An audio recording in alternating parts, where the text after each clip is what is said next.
Divine souls, मैं आज फिर लेकर आ गई हूँ करंट एनर्जी क्या है हमारी डिवाइन मैस्कुलाइन और डिवाइन फेमिनाइन की। आइए जानने का प्रयास करते हैं।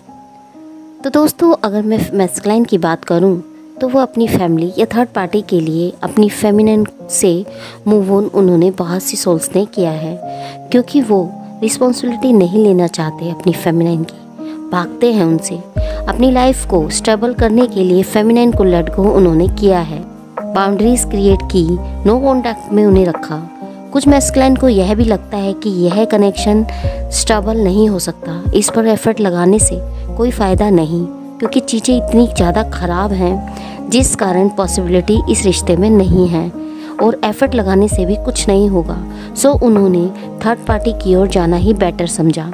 जहाँ से चीज़ें इजीली मिल रही हैं वहीं पाना उन्हें ठीक लगा, क्योंकि वो अब और एफर्ट इस रिश्ते में नहीं लगाना चाहते। सो थर्ड पार्टी की ओर गए, वहीं सेटल होना चाहा। जो इजी वे उन्हें लगा वही किया, क्योंकि फेमिनाइन के साथ कनेक्शन में आना बहुत मुश्किल है। एज गैप हो सकता है बहुत सिम फेमिनाइन और मैस्कुलाइन के बीच, कास्ट इशू हो सकता है, बहुत सारे रीज़न के चलते उन्हें यही लगा कि पॉसिबिलिटी बहुत कम है। सो वो आगे बढ़े और फेमिनाइन को नो कॉन्टैक्ट दिया, रूड बिहेव किया, मैसेज का रिप्लाई मन किया तो दिया, अदरवाइज नहीं किया। यहाँ कुछ सोल्स मैरिड भी हो सकती हैं अपने अपने कार्मिक पार्टनर के साथ। सो यहाँ मैस्कुलाइन ने अब भी फेमिनाइन को बहुत ज़्यादा अवॉइड किया, इग्नोरेंस दी और ऐसा रिएक्ट करना स्टार्ट किया कि फेमिनाइन खुद ही उनके रिश्ते से बाहर चली जाए और फेमिनाइन उन्हें कोई ब्लेम ना करे और खुद ही चले जाएं।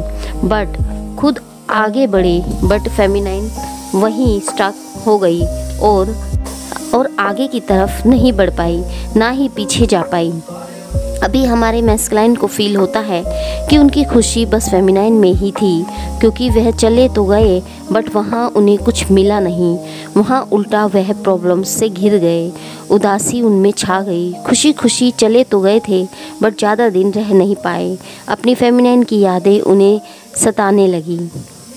अब उन्हें फेमिनाइन को वैल्यू समझ आ रही है, फेमिनाइन अब उन्हें अवॉइड कर रही हैं, उनके साथ ना तो वह आगे बढ़ने के बारे में सोच ही रही हैं और ना ही वह अप्रोच करना चाहती, उससे बात नहीं कर रही हैं। तो अब हमारे मैस्कुलाइन चाहते हैं कि फेमिनाइन उनसे बात करे और वो भी अप्रोच करे, खुद कुछ करना नहीं चाहते, बस फेमिनाइन के आने का वेट कर रहे हैं। ईगो इनमें इतना ज़्यादा आ रहा है, उन्हें लग रहा है कि मेरा डिसीजन सही है, मैंने वह सोच समझकर लिया है, उसका इशू फेमिनाइन बना रही है या उसे बहुत बड़ा इशू बना रही है। यह डिसीजन ज़रूरी था फेमिनाइन को, मुझे समझना चाहिए और मैं उसे नहीं छोड़ा, वो ही मुझसे डिस्टेंस बना रही है। जो डिसीजन ले लिया तो लिया, उसे कोई बदल नहीं सकता, वो अटल है। उन्हें पता है कि यह डिसीजन ठीक नहीं है, फिर भी अगर मैं फेमिनाइन की तरफ बढ़ा भी, उसके लिए एफर्ट लगाए भी, तो मुझे वहाँ भी कुछ नहीं मिलने वाला।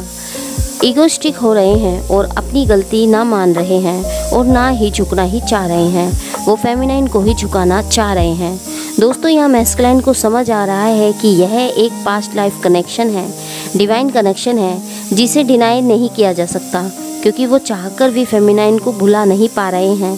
थर्ड पार्टी कनेक्शन में भी गए बट फिर भी वहाँ भी उन्हें चैन नहीं मिला और अपनी फेमिनाइन की यादों ने उन्हें घेरे रखा। या फेमिनाइन के उनके एक्शन से यही लग रहा है कि जैसे मैस्कुलाइन ने उन्हें एज ए ऑप्शन रखा हुआ है, थर्ड पार्टी की तरफ भी देखते हैं, उधर भी जाते हैं और फेमिनाइन को भी पाना चाहते हैं, उसे भी जाने नहीं देते, वहाँ भी उन्हें नहीं छोड़ पा रहे, क्योंकि श्योर नहीं है कि थर्ड पार्टी से वो आगे बढ़ पाएंगे। सो फेमिनाइन को जैसे होल्ड कर रख दिया है, वो इस रिलेशनशिप में अब वापस आना चाहते हैं, कोशिश भी कर रहे हैं बट नहीं आ पा रहे हैं, क्योंकि फेमिनाइन उन्हें वैसा भाव नहीं दे रही हैं, क्योंकि कुछ ऐसा उन्होंने कर दिया है कि रिश्ता कहीं ना कहीं बहुत ख़राब हुआ है, यहाँ ब्लॉकेज क्रिएट हुई है।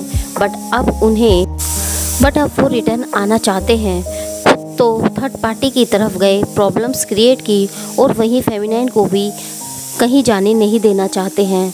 जब फेमिनाइन जाती है तो उसे जाने भी नहीं देते, उनके पीछे भागते हैं। और जब फेमिनाइन उन्हें चेस कर रही होती है तो उसे भी यह नहीं झेल पा रहे हैं।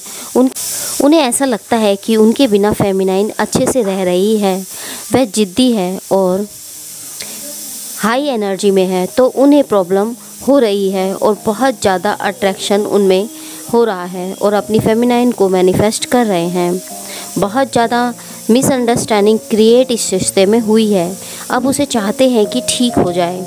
अब उन्हें मैस्कुलाइन चाहते हैं कि ये रिश्ता हील हो जाए, इसमें कोई डिस्टेंस ना रहे। जो नो कॉन्टैक्ट सिचुएशन या बाउंड्रीज क्रिएट हुई है वो अब हट जाए और दूरी खत्म हो। कुछ मैस्कुलाइन कार्मिक पार्टनर के साथ मैरिड हो सकते हैं, उनके बच्चे हो सकते हैं, तो उन्हें भी यह नहीं छोड़ पा रहे हैं और अपनी फेमिनाइन को भी नहीं जाने देना चाहते हैं। कंप्रोमाइज़ करना चाह रहे हैं और अपनी फेमिनाइन के बिना नहीं जी पा रहे हैं और जानते भी हैं कि इस रिश्ते का कोई फ्यूचर भी नहीं है।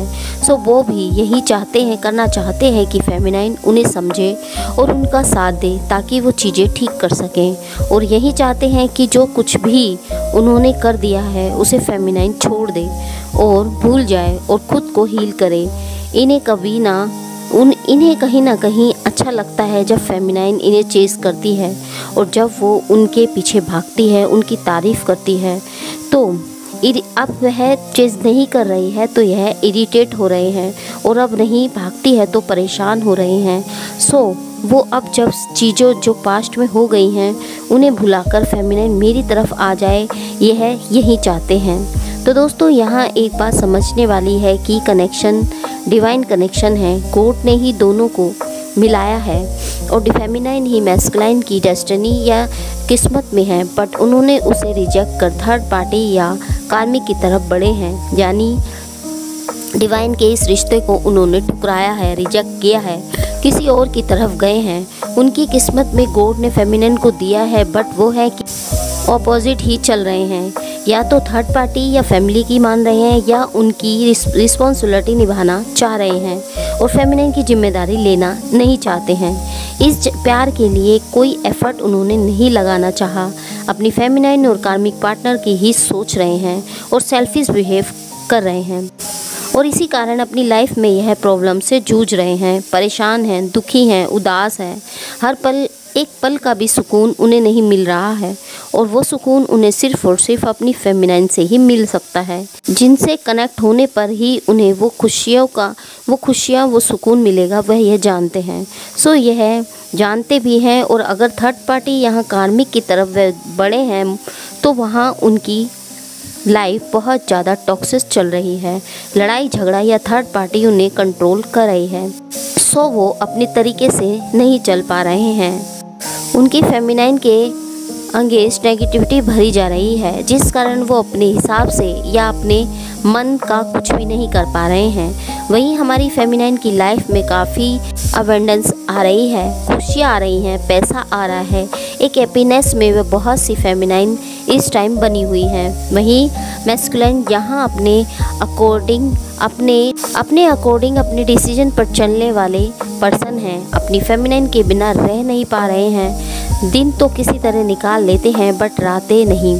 जैसे ही फ्री होते हैं उनकी फेमिनाइन की यादें उन्हें सताने लगती हैं और इनसे ये बाहर नहीं आ पाते और ख़ुद को बिज़ी रखते हैं ताकि फेमिनाइन की यादें उन्हें परेशान ना करें। तो इस तरह की एनर्जी बनी हुई है। तो दोस्तों ये अपनी फेमिनाइन की तरफ आना तो चाहते हैं पर फेमिनाइन इनको वो भाव नहीं दे रही है। उसने एक बाउंड्रीज़ क्रिएट की है जिस कारण से ये बात, अगर कुछ सोल्स की बात भी हो रही है तो बहुत ही लिमिटेड बात हो रही है। पहले जैसे हुआ करती थी वैसे बात नहीं हो रही है। तो इस प्रकार की एनर्जी दोनों सोल्स की बनी हुई है। तो दोस्तों ये एनर्जी अगर आपको रेजोनेट की है तो इसे क्लेम ज़रूर करें, कमेंट बॉक्स में कमेंट करके ज़रूर जाएं। तो मिलते हैं आपको नेक्स्ट वीडियो में, तब तक के लिए हैप्पी जर्नी दोस्तों।